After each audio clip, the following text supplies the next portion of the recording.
Hi, Steve here with my weekly diet update. Alright, I'm still 23% body fat. My fat mass is still 57 pounds. So I haven't made much progress over the last couple of weeks. Okay, so sorry I wasn't able to make a video last week. Earlier on in the week it was Independence Day and I had some days off of work and it was my wife's birthday. So I was eating like I shouldn't have.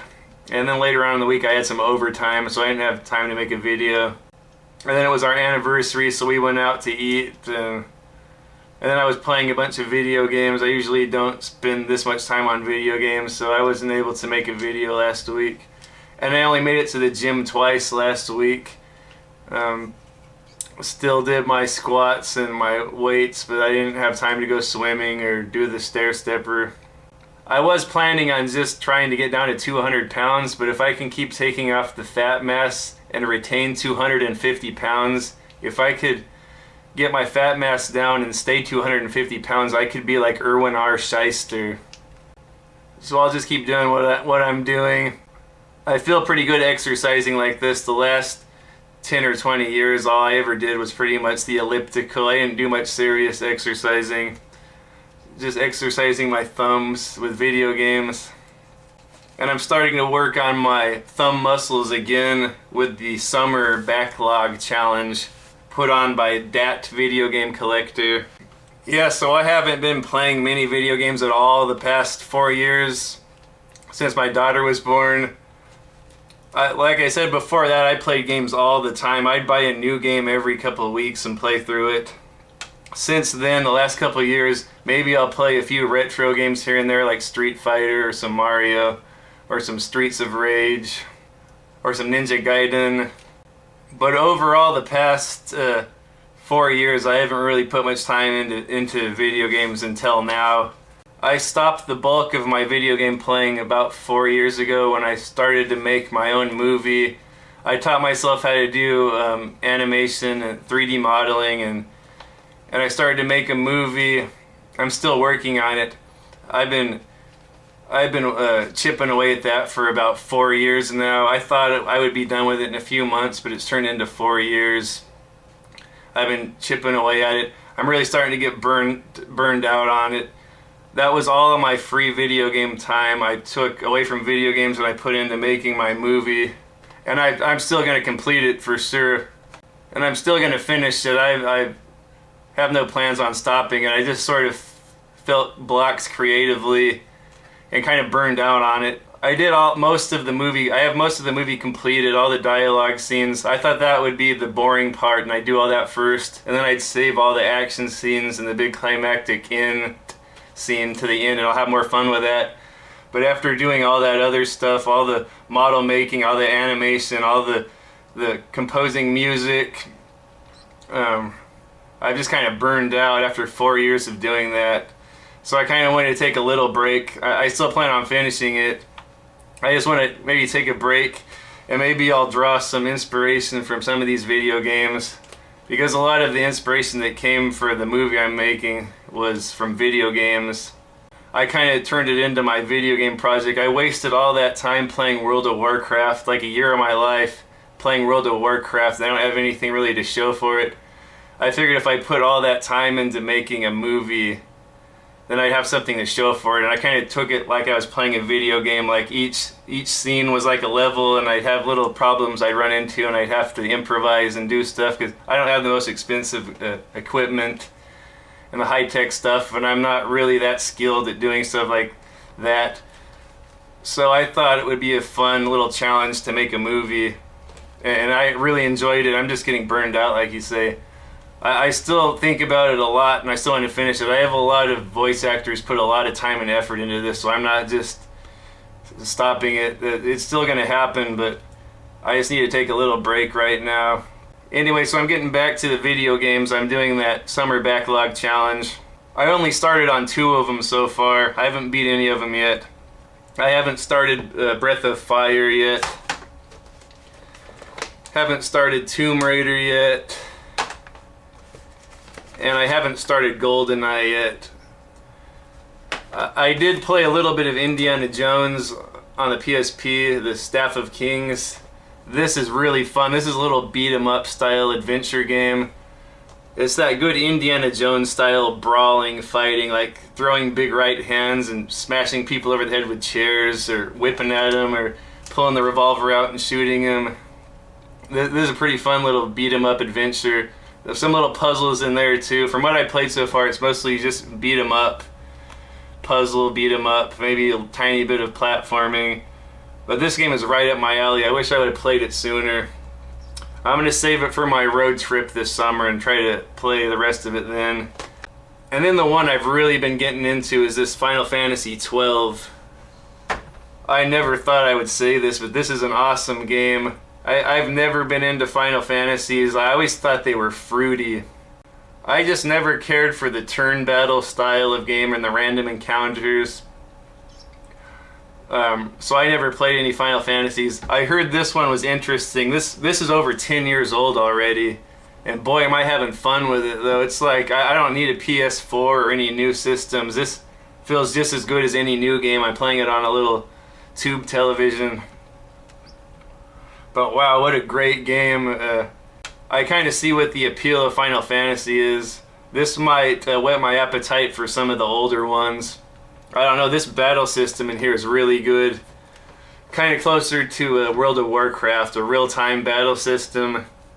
None of that random encounters. You can see all of the monsters out on the field. You can go up to them and fight them. What a cool story this is. This game is like Star Wars. This is a high fantasy game. Great music. The theme song in here sounds like the music from the Neverending Story.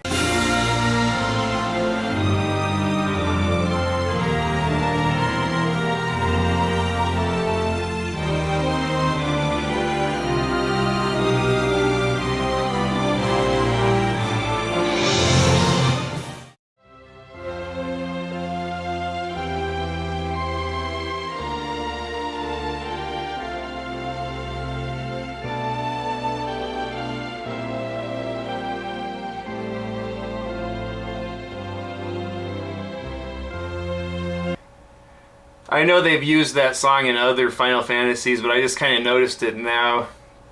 But wow, this is a fun game. It's really fun to grind on this. Just go out and with your party and grind. I have all my guys leveled up to level 16 now, all my party members. I don't even think I'm halfway done. I'm 20 hours into it. But wow, what a great game. I've been playing a little bit here and there when I get home from work, when my family's sleeping, and a little bit on the weekends. I don't have much time, but I squeezed 20 hours into it already. I'm hoping it's no more than 100 hours. I'm not even planning on winning that backlog summer challenge now with this thing. I'll be happy to finish this. I think the other games will be a lot quicker to beat, except for the Breath of Fire. Hopefully I'll enjoy Breath of Fire after I figured out how to play role-playing games. I kind of figured out how to manage your team and how your little upgrade tree works. You have a little upgrade chessboard or something with all of your upgrades.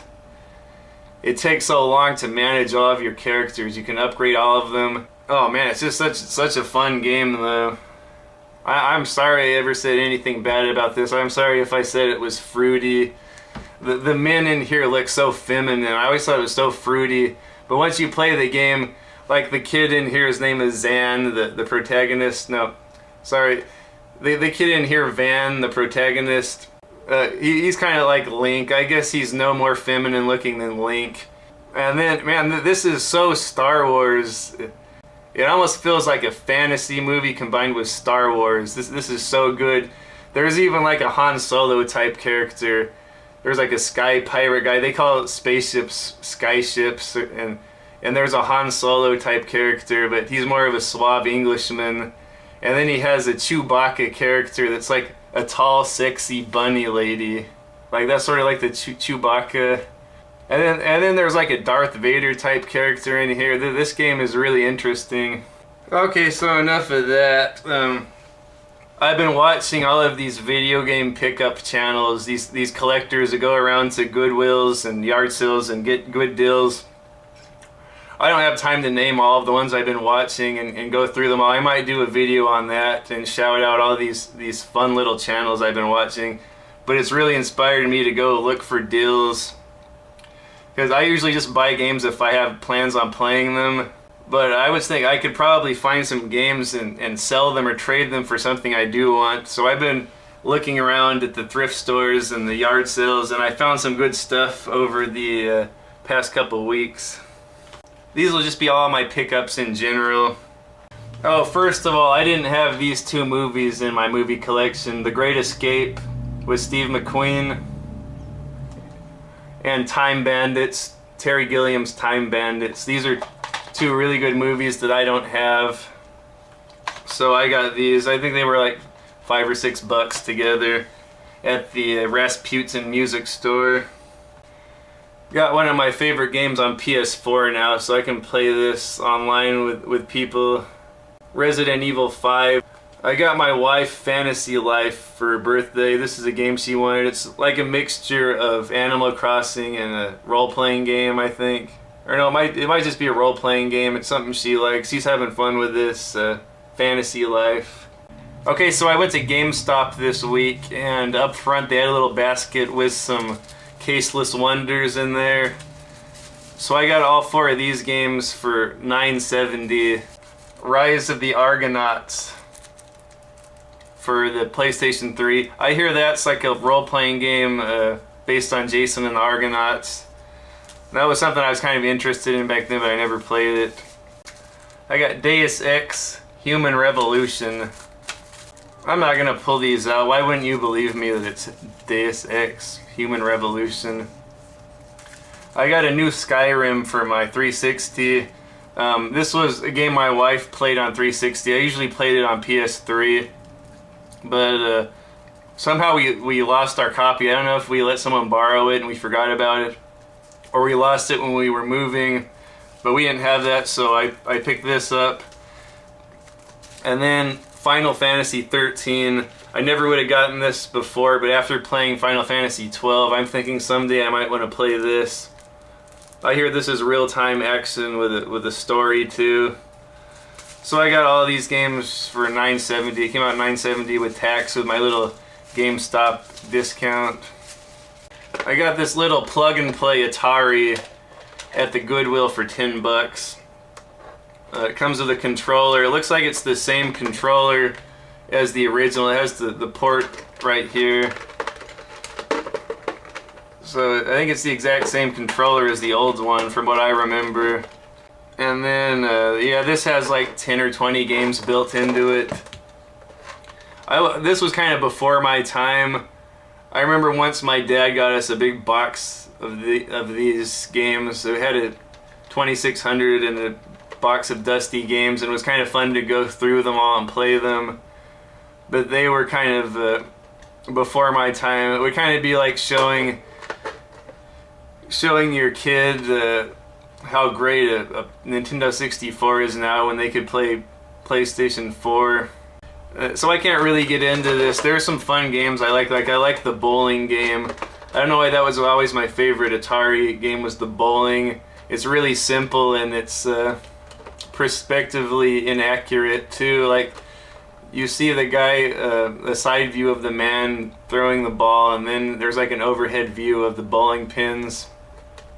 But I always liked that game. I don't know why. And Yard's Revenge I kind of like. I'm not really good at it. I can only beat a few levels.